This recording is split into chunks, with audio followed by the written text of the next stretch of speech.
दोस्तों, हमारे हिंदू धर्म में अनेकों धार्मिक ग्रंथ हैं। इनमें से एक है महाभारत, जो कि केवल कौरवों और पांडवों के बीच हुए युद्ध की वजह से ही प्रसिद्ध नहीं है, बल्कि महाभारत में ऐसे अनेकों रहस्य छुपे हुए हैं जिनसे लोग आज भी अनजान हैं और वो इनके बारे में विस्तार से जानने की इच्छा रखते हैं। दोस्तों, ऐसा ही एक रहस्य है महाभारत काल की सबसे अहम किरदार द्रौपदी का, जो कि 5 पांडवों की पत्नी थीं। लेकिन शायद आप में से आज भी कई लोग ये नहीं जानते होंगे कि द्रौपदी का विवाह 5 पांडवों से क्यों और कैसे हुआ।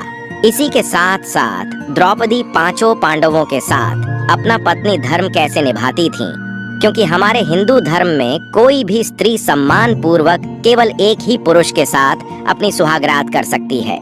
तो फिर द्रौपदी ने 5 पांडवों के साथ अपनी सुहागरात कैसे मनाई थी और इसके लिए क्या क्या नियम बनाए गए थे, अगर आप भी जानना चाहते हैं महाभारत के इस रहस्य के बारे में, तो बने रहे हमारे साथ वीडियो के अंत तक। दोस्तों, द्रौपदी राजा द्रुपद की पुत्री थीं, जिनका जन्म एक यज्ञ की अग्नि से हुआ था। महाभारत की कथा के अनुसार ऐसा बताया जाता है कि राजा द्रुपद और कौरव पांडवों के गुरु द्रोणाचार्य एक समय पर बहुत ही अच्छे मित्र हुआ करते थे और बचपन में राजा द्रुपद ने द्रोणाचार्य को यह वचन दिया था कि जब कभी वो राजा बनेंगे तो अपना आधा राज्य द्रोणाचार्य को सौंप देंगे। लेकिन राजा बनने के बाद द्रुपद ने द्रोणाचार्य को अपना आधा राज्य देने से मना कर दिया और उन्हें राज्य सभा से अपमानित करके निकाल दिया। इस तरह अपमानित होने के बाद जब द्रोणाचार्य हस्तिनापुर पहुंचे तो वहां भीष्म पितामह ने उन्हें राजकुमारों को शिक्षा और धनुर्विद्या देने का कार्य सौंपा। इसके बाद द्रोणाचार्य कौरवों और पांडवों को अस्त्र शस्त्र की शिक्षा देने लगे और जब उनकी शिक्षा पूरी हुई तो द्रोणाचार्य ने उनसे गुरु दक्षिणा में पांचाल राज्य को मांगा। गुरु की आज्ञा पाते ही पहले तो कौरवों ने पांचाल पर आक्रमण किया, लेकिन उन्हें राजा द्रुपद के हाथों पराजित होना पड़ा। इसके बाद 5 पांडवों ने अपने गुरु का आदेश पूरा करने के लिए पांचाल पर आक्रमण किया और राजा द्रुपद को पराजित करके अपने गुरु द्रोणाचार्य के सामने ले आए। इसके बाद द्रोणाचार्य ने राजा द्रुपद को आजाद करके पांचाल राज्य का आधा हिस्सा राजा द्रुपद को सौंप दिया और आधे हिस्से का राजा अपने पुत्र अश्वत्थामा को बना दिया। राजा द्रुपद द्रोणाचार्य से इस तरह अपमानित होने के बाद बदले की आग में जलने लगे और इसी वजह से उन्होंने पुत्र प्राप्ति के लिए एक यज्ञ रखा। इस यज्ञ में उन्हें एक पुत्र तो प्राप्त हुआ ही, लेकिन उसके साथ साथ उन्हें एक पुत्री भी प्राप्त हुई, जिसमें से पुत्र का नाम दृष्टिद्युम्न था और पुत्री का नाम द्रौपदी था। द्रौपदी राजा द्रुपद को हवन कुंड की अग्नि से प्राप्त हुई थी, इसलिए उन्होंने कुछ समय बाद अपनी पुत्री के बड़ा होने पर उसके लिए स्वयंवर रखा। जब राजा द्रुपद ने अपनी पुत्री के विवाह के लिए स्वयंवर की घोषणा की तो उस समय माता कुंती के सभी पुत्र 5 पांडव जंगल में एक ब्राह्मण का वेश धारण करके रहते थे और जब 5 पांडवों को इस बात की भनक लगी कि राजा द्रुपद की पुत्री द्रौपदी का स्वयंवर हो रहा है और उसमें श्री कृष्ण भी सम्मिलित होंगे, तो 5 पांडव श्री कृष्ण के दर्शन करने के लिए स्वयंवर की ओर निकल पड़े। राजा द्रुपद ने अपनी पुत्री द्रौपदी के स्वयंवर में एक शर्त रखी थी, जिसके अनुसार एक बड़े से यंत्र में एक मछली को रखा गया था। वो इधर उधर घूम रही थी। इस शर्त को पूरा करने के लिए उस घूमती हुई मछली की आंख में उसकी परछाई देखकर तीर मारना था। जो भी इस शर्त को पूरा करेगा उसका विवाह द्रौपदी के साथ किया जाएगा। इस स्वयंवर में एक के बाद एक सभी राजाओं ने उस मछली की आंख पर निशाना लगाने की कोशिश की, लेकिन कोई भी सफल नहीं हो पाया।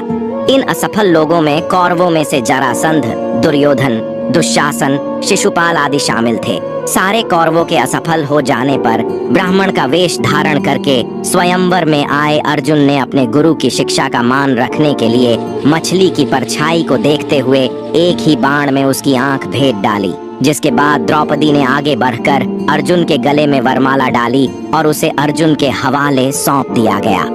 लेकिन दूसरी तरफ राजा द्रुपद को यह चिंता सता रही थी कि उनकी पुत्री द्रौपदी का विवाह उनके मन के मुताबिक नहीं हो पाया, क्योंकि राजा द्रुपद को ये पता चल ही गया था कि उनकी पुत्री का विवाह पराक्रमी राजकुमार से हुआ है।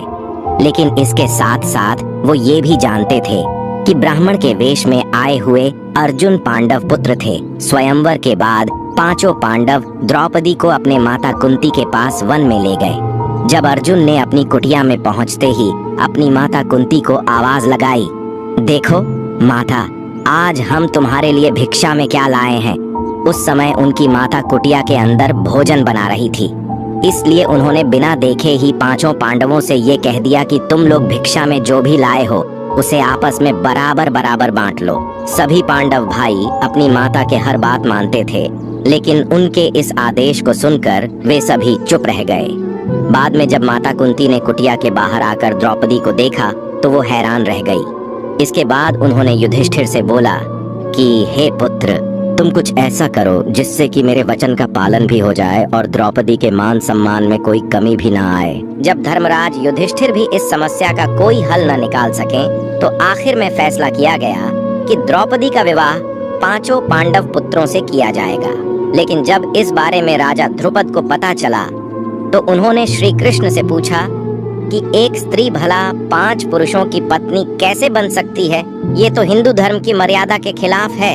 फिर महर्षि वेदव्यास ने राजा द्रुपद से ये बताया कि द्रौपदी को उसके पिछले जन्म में भगवान शिव ने ही ये वरदान दिया था और भगवान शिव के ही उसी वरदान के वजह से ये समस्या पैदा हुई है।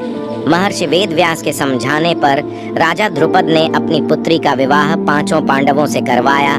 सबसे पहले द्रौपदी का विवाह पांचों पांडवों में युधिष्ठिर के साथ हुआ और उस रात द्रौपदी ने अपनी पहली सुहागरात युधिष्ठिर के साथ मनाई। फिर उसके बाद द्रौपदी का विवाह भीम के साथ हुआ और फिर उसने अपनी सुहागरात भीम के साथ मनाई। इसी तरह अर्जुन, नकुल और सहदेव के साथ द्रौपदी का विवाह हुआ और द्रौपदी ने उन तीनों के साथ भी सुहागरात मनाई। लेकिन दोस्तों, अब आप सोच रहे होंगे कि कोई एक स्त्री एक पुरुष के साथ सुहागरात मनाने के बाद भला दूसरे पुरुष के साथ सुहागरात कैसे बना सकती है? तो बता दें कि इसके पीछे भी भगवान शिव का ही वरदान था, क्योंकि उन्होंने द्रौपदी को 5 पति प्राप्त होने का वरदान दिया था। लेकिन उन्होंने इसके साथ साथ ये वरदान भी दिया था कि वो प्रतिदिन अपने कन्या भाव को प्राप्त हो जाया करेंगी। इसीलिए द्रौपदी पांचों पांडव पुत्रों को एक कन्या भाव में ही प्राप्त हुई थी। अब दोस्तों, आपके मन में यह सवाल आ रहा होगा कि द्रौपदी आखिर पांचों पांडवों के साथ किस तरह रहती थी। तो हम आपको बता दें कि इसके लिए पांचों पांडवों ने मिलकर नियम बनाए थे। एक बार की बात है, जब पांचों पांडव राज्य सभा में बैठे हुए थे तो महल में नारद मुनि आते हैं और उसी समय वहां द्रौपदी आती है और नारद मुनि का आशीर्वाद लेकर चली जाती है। नारद मुनि पांचों पांडवों के भविष्य की चिंता करते हुए ये कहते हैं कि द्रौपदी, तुम 5 भाइयों की पत्नी हो, इसलिए तुम सभी को एक ऐसा नियम बनाना चाहिए जिससे अपनी अपनी पत्नी को लेकर तुम पांचों भाइयों के बीच कभी विवाद ना हो, क्योंकि एक स्त्री की वजह से कई बार भाई भाई एक दूसरे की जान के दुश्मन बन जाते हैं। नारद मुनि की बात सुनकर पांचों पांडव हैरान हो जाते हैं, जिसके बाद युधिष्ठिर नारद मुनि से कहते हैं कि हम 5 भाइयों में बेहद प्रेम है और ऐसा कभी नहीं हो सकता, क्योंकि हम पांचों भाइयों में आज तक कभी भी द्रौपदी को लेकर कोई विवाद नहीं हुआ। जिसके बाद नारद मुनि ये कहते हैं कि तुम 5 भाइयों के बीच प्रेम पर कोई संदेह नहीं है। इसी के साथ नारद मुनि पांचों पांडवों को सुंद और उपसुंद राक्षस भाइयों के बारे में बताते हैं, जो कि केवल एक स्त्री की वजह से ही एक दूसरे की जान के दुश्मन बन गए थे। सुंद और उपसुंद 2 राक्षस भाई थे जिन्होंने ब्रह्मा जी की कठोर तपस्या करके उनसे वरदान प्राप्त किया था कि उन्हें एक दूसरे के अलावा इस संसार में कोई और न मार सके। ब्रह्मा जी से वरदान प्राप्त करने के बाद दोनों राक्षसों ने पृथ्वी पर हाहाकार मचाना शुरू कर दिया, जिसके बाद इस समस्या को हल करने के लिए ब्रह्मा जी ने एक अप्सरा तिलोत्तमा की रचना की। तिलोत्तमा इतनी सुंदर थी कि उसकी खूबसूरती पर सुंद और उपसुंद दोनों भाई मोहित हो गए और उसके लिए आपस में झगड़ने लगे और झगड़ा इतना ज्यादा बढ़ गया कि दोनों भाइयों ने तिलोत्तमा की वजह से आपस में एक दूसरे को मार डाला।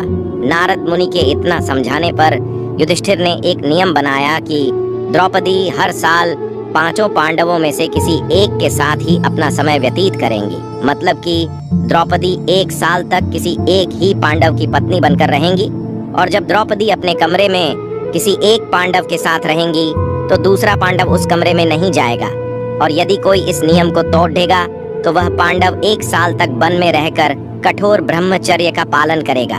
तभी एक बार की बात है, जब द्रौपदी युधिष्ठिर के साथ अपने कमरे में बैठी हुई थी और अर्जुन उस कमरे में अपना धनुष भूल गए थे। जब अर्जुन उस कमरे में अपना धनुष लेने गए तो अनजाने में उन्होंने इस नियम को तोड़ दिया, जिसके बाद उन्हें जंगल में रहकर 1 साल तक कठोर ब्रह्मचर्य का पालन करना पड़ा था।